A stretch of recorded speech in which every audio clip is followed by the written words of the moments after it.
Live from Orlando, Florida, you're now listening to the OZone Podcast, the voice of Orlando Magic fans. Join us every week for a unique fan perspective on all of the latest Magic news and updates. The show starts now.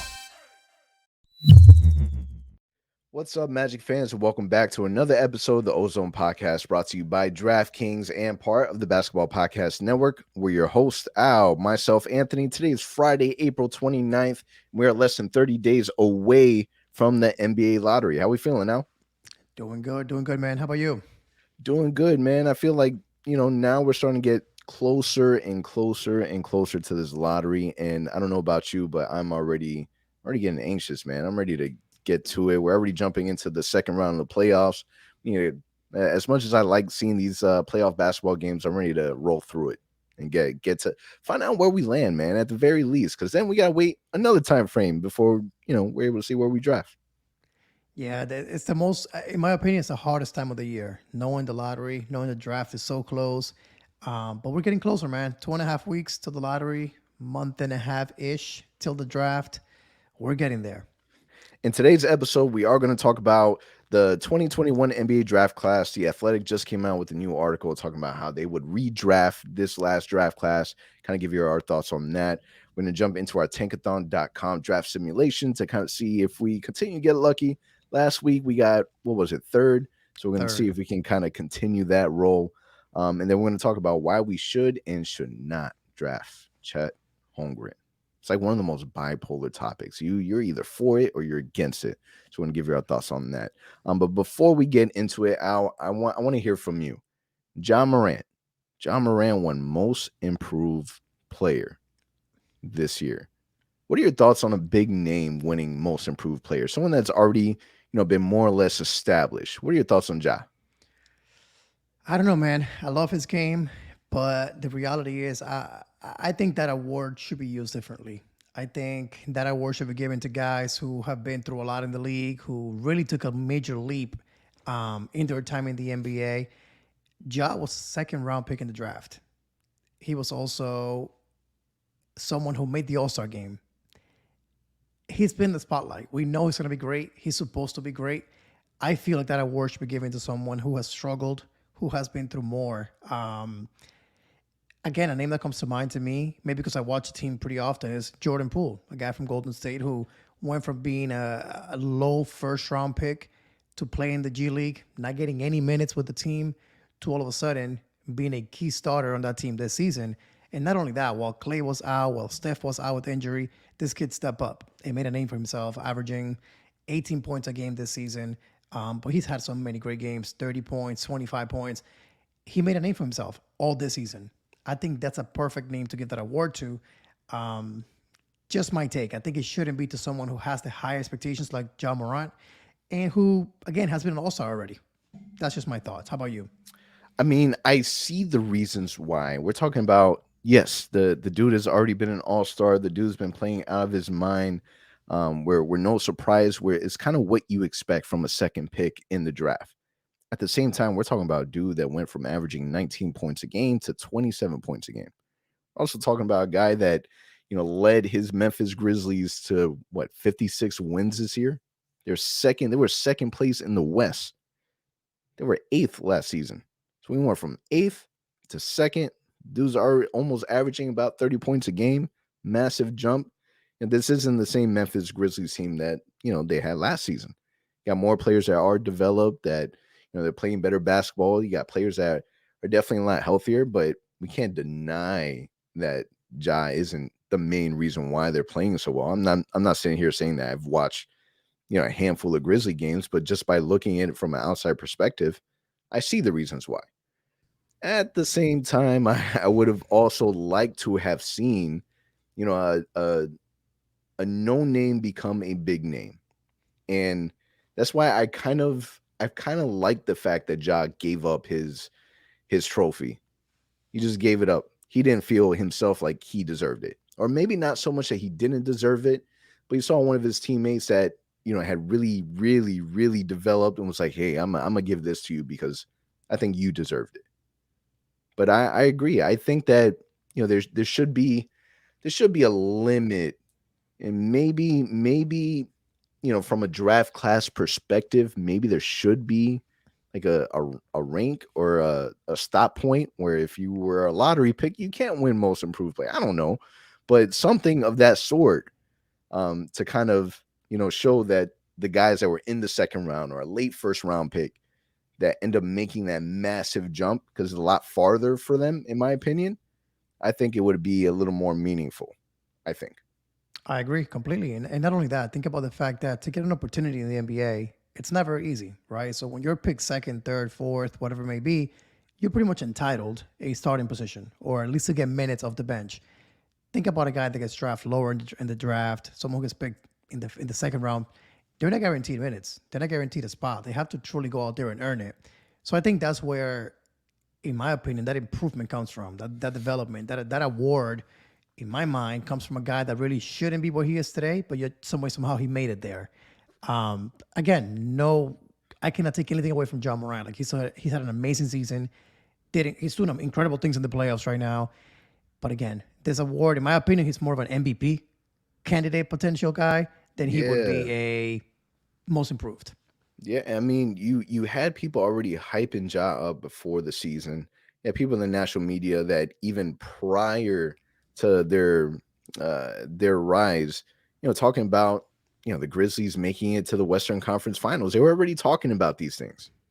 So I don't know. I agree. I think that I would have liked to have seen another person that didn't have that name now have the names. And I know it's not about that. It's about stats, and almost every single award that we're really looking at, a lot of it has to do with whether they want to admit it or not. A lot of it has to do with the results of the team. So I kind of get it from that aspect as well.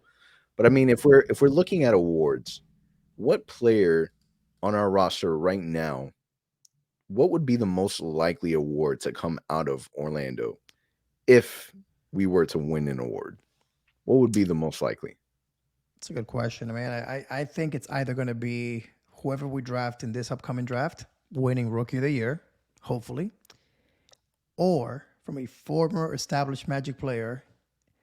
I still have hopes, man, for Jonathan Isaac if he's healthy to have the potential to be a defensive player of the year. The key is if he can stay healthy. We've seen plenty of him as a young guy, the rookie, sophomore season, just the impact that he can have on the court, guarding Kawhi Leonard in the playoffs back in 2019 and how great he did. Imagine that now that he's a little bit stronger. He's been learning the game more. I mean, he hasn't been on the court, unfortunately, but I think if he can come back playing at the same level that he was before the injury or close to it on the defensive end, he's a guy in Orlando that can potentially win an award the quickest. There's others that come to mind, but to me, he's the one. How about you?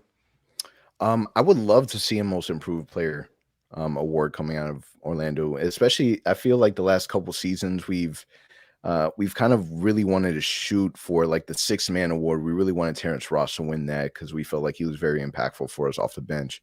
But who I would want to see make that jump, I'd like to see Wendell Carter get most improved player. You already got Jeff Weltman, hyping him up, calling him, top 10 best center in the NBA. You can agree to disagree. I'm leaning on the fence of agreeing. I think that he's a player that can really impact the floor. Whether you want to call out 9 centers better than him, go right ahead and do it. But I like what we got from Wendell. And I feel like, he's already established himself this season, at least mentally, knowing that, this past season was a season for him to kind of prove himself. He got that contract extension. Great. Now this is the year that you put in the work to get even better. And I think that now he knows that he's not worrying about, how, if he's going to be healthy, if he's going to get playing time in Chicago. He kind of knows where his place is here in Orlando. He gets the team, he gets the players, he gets the coaching staff. He knows what's expected of him. And I think that if you're looking at a player, he's definitely a player that can make that leap. But with me saying that, I also say the exact same thing for Markelle Fultz. So Markelle is also in that mode where he's going into his very first offseason extremely healthy to where he can really, really hone down his skills. And I think that he's another player that can definitely make the leap to kind of make some noise. So I hope some of these guys get at least into the conversation, because I think that's one of the things that we've kind of lacked, that we haven't been in the convo, and we need to make sure that we're in that conversation. Yeah, it's funny you mentioned that because when I thought of two other names that came to mind was Markel and Wendell Carter for that award, most improved. Another one too that comes to mind in the same award, Jalen Suggs struggled so bad shooting the ball this season. I mean, he could not hit a 3-pointer. It feels like below 25% from 3-point range. Just think about this kid coming back, finishing better at the rim, and making just, I don't know, 1 to 2 threes a night. That's all it takes. And maybe a couple more free throws, getting a little more respect. This kid can average easily 20 points a night. He averaged 12 this past season with all the struggles. He couldn't finish inside. He couldn't hit a three. And the impact that he has on the defensive end as well.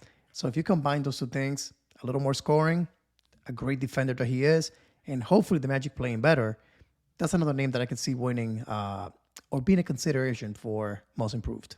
It'd be cool if they created like a sophomore of the year award, like just another one from that draft class, just in the second year, because I feel like the second year is an important year for the young guys. You already got your first year in the NBA. You're no longer a rookie, so you're not grabbing donuts for the other guys. Like you're now finding yourself of who you are as an NBA player, at least the beginning steps. So that'd be cool. I'm just glad that they're not doing the TNT award ceremony that nobody ever went to. I think that was a disaster. Glad they stopped Yeah, that. they tried it. I never understood the point of it. I never watched it. Who cares? I like it that it's back to how it always been. Just Yeah, announce it and that's it. yeah, I like it. All right, so which kind of leads us to our next segment. So when it comes to the 2021 NBA draft class, the Athletic came out with an article re-ranking or re-submitting the draft. And the draft stands as this. Number 1, they still put Cade. Number 2, Rookie of the Year, Scotty Barnes. 3, Mobley. 4, Jalen Green. Number 5, Franz Wagner. 6, Giddey. 7, Kuminga. And then 8, Jalen Suggs. Let me start off by saying there's zero creativity in that, because all they did was grab Franz and Jalen and they just swapped them. So I wish there was a little more creativity. But other than that, do you agree with this list? What are your thoughts on the redraft? Well, the other switch was Barnes went to 2, Jalen Green dropped to 4. Yep. I don't know, man. If you ask me, all the credit in the world to Scotty Barnes. Maybe I just haven't seen enough of him. But I still think that if I was a GM today building a team, I still like Mobley and Jalen Green above him. I know he won Rookie of the Year. I know he had an amazing season for the Raptors. I truly believe what made him win that award was the fact that the Raptors made the playoffs. And they just didn't barely get in. They actually made it. Like, Cleveland unfortunately struggled at the end. They barely got in. The Raptors were established. They made it safely. I think that gave him a lot of extra votes because, again, man, Jalen Green towards the end when he was healthy, kind of built, he got going in the NBA. He was a beast. 30 points a night, 28 points a night, like exactly what we expected out of him coming out of college. Mobley got hurt a couple times, and that hurt him. But other than that, if you put him side by side, I would pick Mobley over Barnes all day long. Length, defense, shooting. So that's the only thing I don't agree with. I don't think Barnes should be 2. The Magic picks, I agree 100%. I think looking back at it now, Franz, Suggs makes sense. We even joked, said, hey, what if we would have picked Franz at 5? Would have gone crazy at him if it would have happened.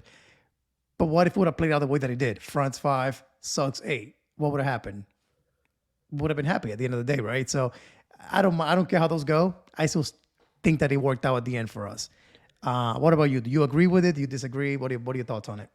It's weird that they wouldn't put Scotty Barnes 1. I think that if you're going to do a redraft, Scotty Barnes won Rookie of the Year. I'm not saying that I would draft him 1, but I think for the content creation point of it all, why wouldn't you put Rookie of the Year number 1? And if that's the case, why did Scotty Barnes win Rookie of the Year? If you would still, end up drafting Cade, So I don't know, man. I think so first and foremost, you still got a lot of Raptor fans out there that really want us to be upset that Scottie Barnes won Rookie of the Year. Like, they really want us to be like, damn, oh my God, can't believe we missed out on Scottie Barnes and blah, blah, blah. Like, that's not the case. There's not one Magic fan out there that is mad that one, Scottie Barnes won Rookie of the Year, and then two, that we missed out on Scottie Barnes. I think Scottie Barnes is a hell of a player. I think that he did really good in Toronto. I am A-okay with Jalen and Franz. A lot of it is due to the fact that Franz had been playing his ass off. If Franz didn't play as good as he played, and Jalen Suggs still gave us the season that he gave us, then maybe I'd be a little butthurt. But other than that, like, we're Gucci. Like, we're good. Like, the outcome is great for us. Why would we be upset? One, Scottie wasn't available when we got to draft. Two, we got two studs that, although Jalen Suggs offensively wasn't the greatest outcome, we still saw a lot of great things on the defensive end. And it's a rookie season. How many all-stars or big name players in the NBA have we seen that turn out to be amazing players that didn't have a really good rookie season? So if you're worried, you shouldn't be. And that's my thinking too. Back to the Raptors fans and their thoughts. I don't get it. Like you said, Barnes was not there for us to take. Nope. The way that things played out was backwards. They took him, and that's perfectly fine. Like, that's the pick they made. But don't be naive. We've seen the videos too of Raptors fans' reactions when they drafted Scottie Barnes. It wasn't pretty. To go back now and be like, oh my God, we knew all along this is our guy. You're lying to yourself, and that's okay. You don't have to admit it. Nobody expected Scottie Barnes to play the way that he did. And even the way that he played, I still think, again, Mobley should have been Rookie of the Year. Just my opinion. But again, I don't get it. Let them keep dreading over this whole decision. They made their pick. We picked the best player available to us. That's the way that it played out, and I'm happy with it too. So let's let that go.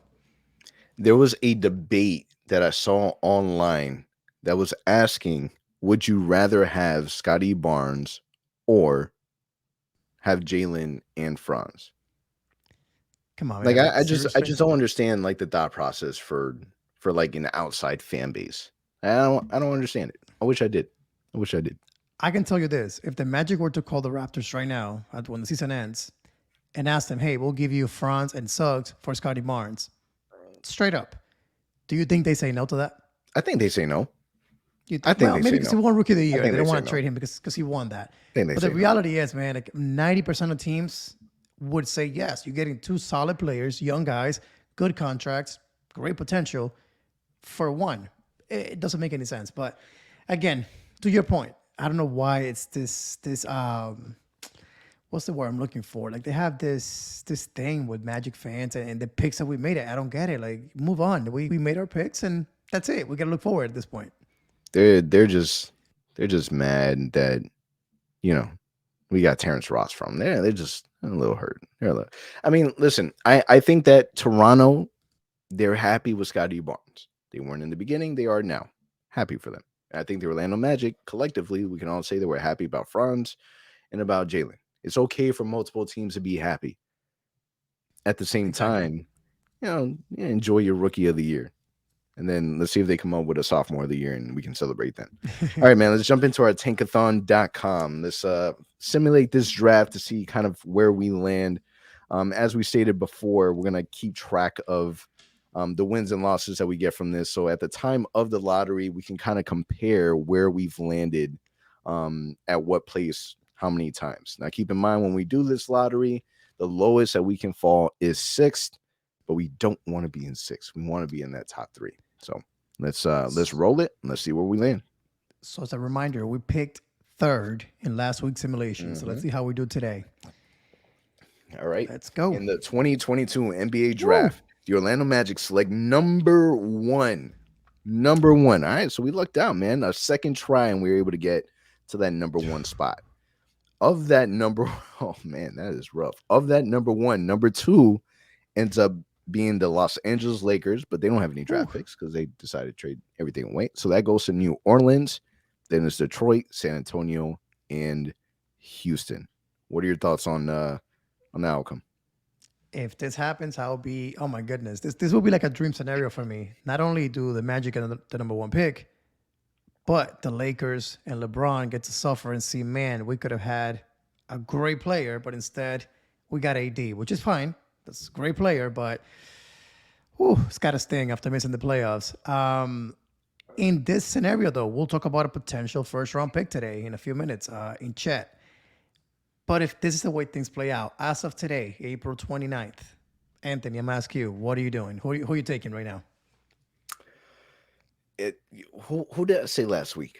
Did I say Paolo? I think I'm still sticking with Paolo. I think I might still be sticking with Paolo. But again, it's fluid and it's constantly changing. I don't know. I don't know. It's what makes this all kind of fun and gives you anxiety a little bit because you really don't know. The Magic haven't, or no team for that matter, has really started with any of the draft workouts. So I think that no one can really none of the teams are really going to be able to make a decision with this draft class in that manner without seeing them in person because it's not like other drafts. Last draft, you knew for a fact that Cade Cunningham was going number one. There was small talks about Jalen Green going one, but Cade Cunningham's name was the loudest. Like you absolutely knew. Zion, you absolutely knew.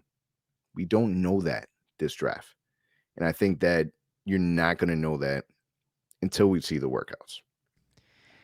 And not only that, I think a big part of it too is going to be knowing that you're coming to a young team, what you would consider a small market in Orlando. I gotta think that our front office is going to ask those questions. How do you feel about the fit, the players that we have, and those answers are going to play a role here too. But yeah, and that's starting soon. I think those interviews start shortly before or after the lottery. So we're getting to that point where those interviews are going to start taking place, the workouts and stuff. So we're getting closer to that. In my mind, if that was to happen today, I completely forgot who I picked last week. I think it was Jabari Smith. Jabari. Picking one instead of three. I would probably still pick Jabari Smith as of today. Again, that may change between now and June, but I would still go that route. Just the guy I think has NBA skills today that would be helpful to our team today. So I'll be my guy today. But I mean, so you're not. So the great thing about and why you want the Magic to draft one, who doesn't want that? The reason why is you don't want the leftovers. You want to be able to make a decision on your guy, and I think that that's by far the most important thing that we want to be able to take away. Picking a player that we want for this team. Do you feel as if Chet Holmgren's relationship with Jalen Suggs gives him the advantage of being drafted by us? If you don't know, you should know. But if you don't know, they played AU basketball together. Jalen Suggs went to Gonzaga. Chet went to Gonzaga. So there's definitely a relationship there. They're from the Minnesota area. What are your thoughts? You think that maybe that might edge the Magic a little bit more just because there's a little chemistry there already? I think so. I think our front office is smart enough to know, hey, if we can get a guy to come to our team that has chemistry with one of our guys already, it will make an easy transition. Why not? I think that would be a determining factor, I feel, if we do have the number one pick. At the end of the day, though, I think the workouts mean something, the interviews mean something, but I think that also plays a role. I think of Mo Bamba and Cole Anthony a few years back. That was kind of known that they got along really well. They knew each other from the New York days. And then we see Cole Anthony coming to Orlando. And we've seen how that has played out. These dudes have great chemistry. But don't forget also, Chet has been liking and retweeting and doing things on Twitter. Everything. About the Orlando Magic, about Jalen Suggs. So like you said, there's a huge connection there from the Minnesota days to Gonzaga to now potentially playing with the Magic. And even recently, he did an interview and he said, I really don't care about going number one. I care about going to the right situation. So I'm like, it's interesting. So I do think that there's something to that, if you ask me. So what would be the reason why we should draft Chet Holmgren?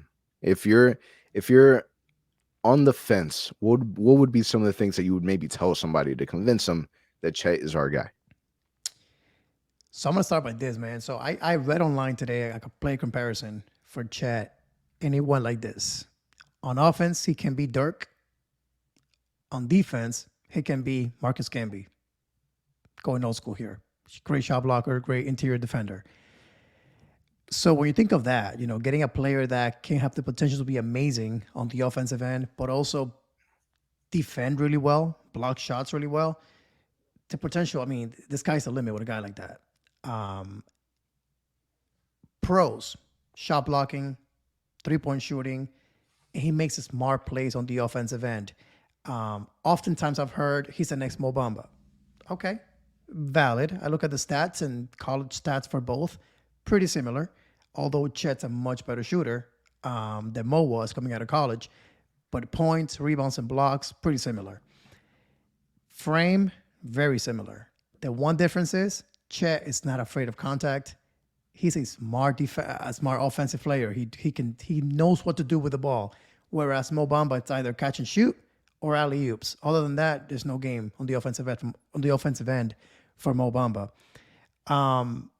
So that's what you would need to like if you're a Magic fan and getting the potential of drafting this kid. He's a hard worker, solid offensive player that can block shots. How about you? Is there anything I missed from that?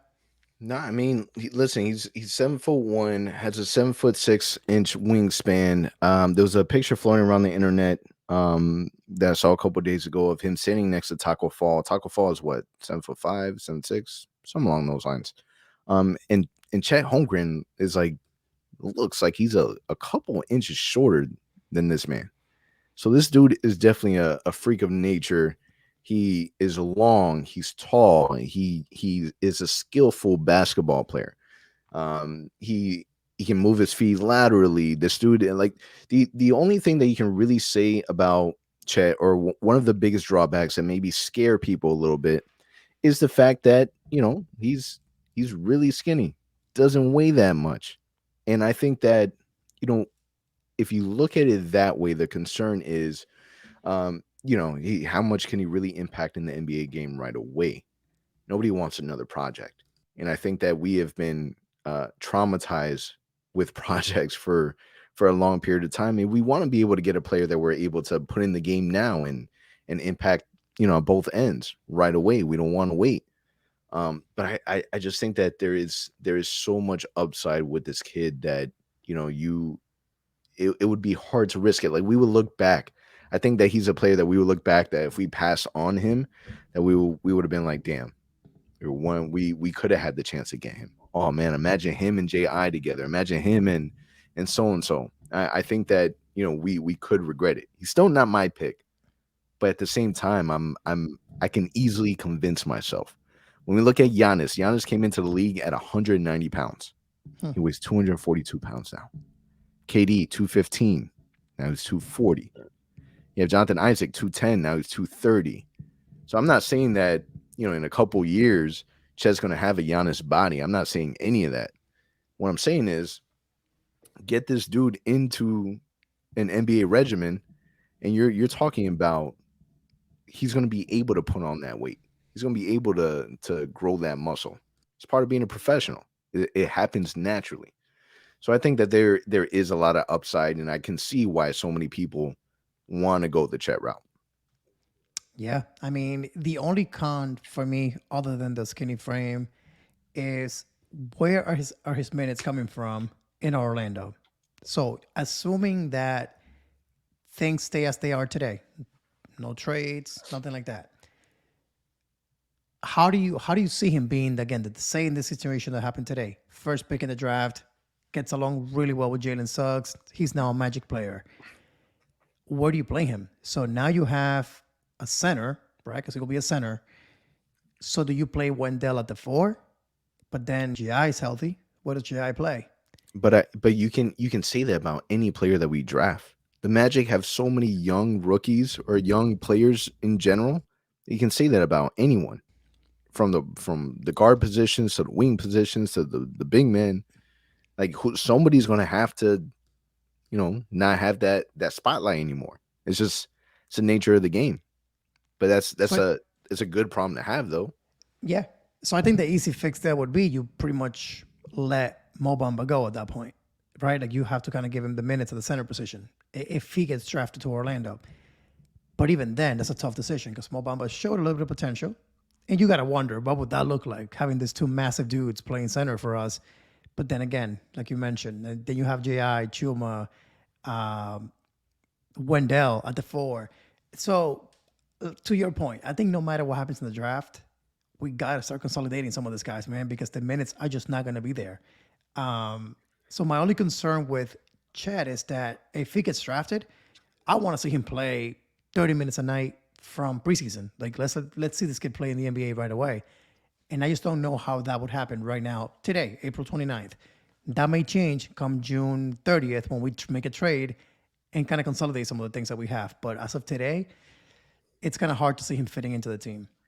I mean, and that's kind of the reason why I've always mentioned that, even though we kind of just started this rebuild, we're on the back end of the rebuild. And a lot of that has to do with the fact that, all right, so let's say that we get lucky enough and we get the number one pick in the draft.